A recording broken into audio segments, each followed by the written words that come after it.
kota maritim itu dia memiliki makna filosofi yang sangat dalam. Kita berangkat dari tahun 1951. Jadi ya kita pangkas dulu. Nah, memang peradaban Kei itu dibentuk dari leluhur-leluhur di melakukan perairan menuju ke Kei sini. Tapi kita coba masuk di masa kemerdekaan biar dia lebih terfokus. Karena ambil langkahnya adalah dimulai dari tanggal 15 November 1951. 15 November 1951 itu peristiwa besar terjadi di situ. Bung Karno menginjakkan kakinya di Kota Tual. Dulu Kabupaten Maluku Tenggara maupun Kota Tual belum ada. Dia masih menjadi wilayah di Ambon. Belum ada Kabupaten Maluku Tenggara pada saat Bung Karno menginjakkan kaki di Kei waktu itu.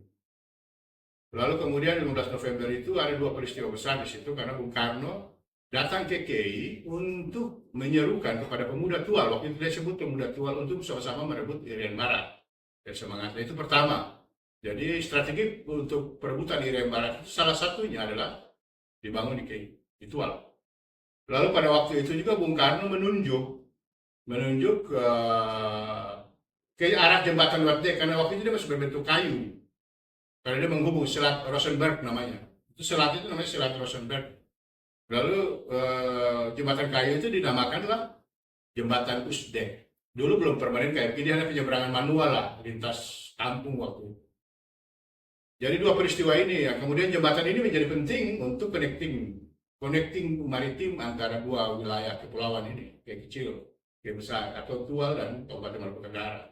November 1951 Bung Karno meninggalkan Tual.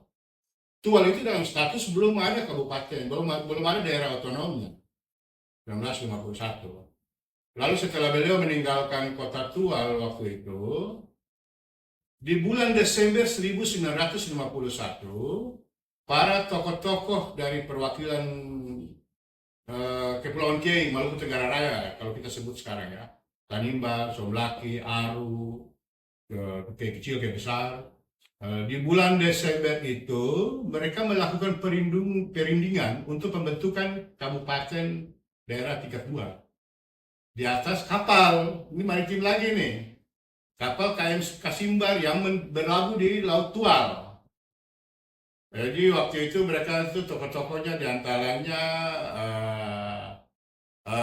Pak Abraham Kudubun. Abraham Kudubun itu mewakili Parkindo.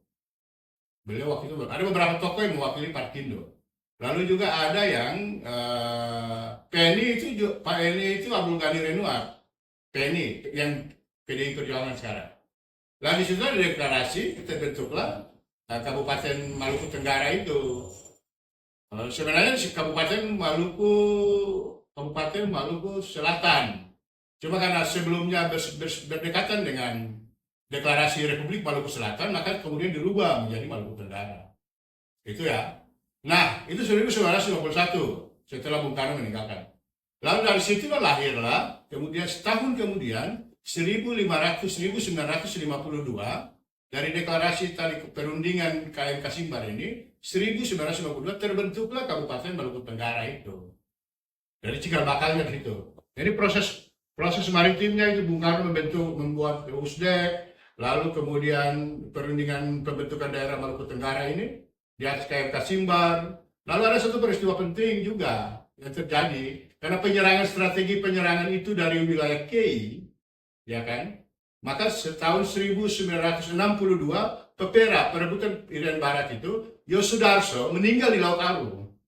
Nah itu kan lautan Kei semua itu. Tuh. Artinya bahwa secara filosofi kita ini kota maritim dari peradaban yang dibentuk, kita pangkaslah dari zaman kemerdekaan itu. Nah ini yang kemudian kita jadikan sebagai arah pembangunan filosofi kita untuk menjadikan Kota Tual sebagai kota maritim. Kira-kira begitu.